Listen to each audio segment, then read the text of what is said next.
متقیوں کے لیے، پرہیزگاروں کے لیے مفازہ کامیابی ہے، بڑی کامیابی ہے۔ اب بڑی کامیابی یہ کس کا ترجمہ ہے؟ مفازہ، مفازن اس کے آخر میں جو تنوین ہے یہ بڑی کامیابی ہے، اس کا ترجمہ دے رہی ہے۔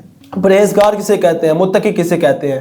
اس کی جو سب سے جامع، سب سے بہترین تعریف کی وہ سیدنا علی رضی اللہ عنہ نے کی۔ سیدنا علی کا قول ہے، وہ فرماتے ہیں الخوف من الجلیل، تقوی یہ ہے کہ بندے کے دل میں اللہ کا خوف، والعمل بالتنزیل، اور جو کچھ اللہ تعالیٰ نے نازل کیا ہے، یعنی قرآن مجید نازل کیا ہے، حدیث کو نازل کیا ہے، والعمل بالتنزیل، وہ اس پر عمل کرنے والا ہو، یہ تقوی ہے۔ تقوی یہ نہیں ہے کہ بندے کے دل میں صرف اللہ کا خوف ہو، بلکہ وہ فرماتے ہیں اللہ کے خوف کے ساتھ وہ اللہ تعالیٰ کے اوامر پر عمل بھی کرے، اور جن جن کاموں سے اللہ تعالیٰ نے منع کیا ہے اس سے باز رہنے والا ہو، یہ تقوی ہے۔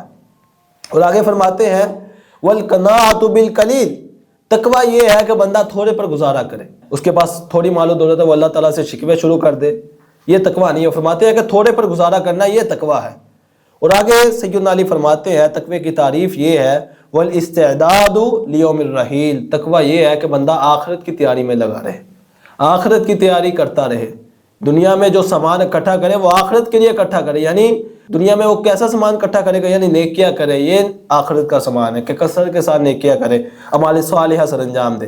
تو سیدنا علی نے تقوی کی بہت ہی جامع تعریف کی، اور اس تعریف میں سیدنا علی ہر چیز لے آئے ہیں کہ اللہ کا خوف بندے کے دل میں ہو، کتاب و سنت پر عمل کرنے والا ہو، تھوڑے پر گزارا کرنے والا ہو، اور آخرت کی امید رکھنے والا ہو، آخرت کے لیے تیاری کرنے والا ہو، وہ اصل متقی شخص ہے۔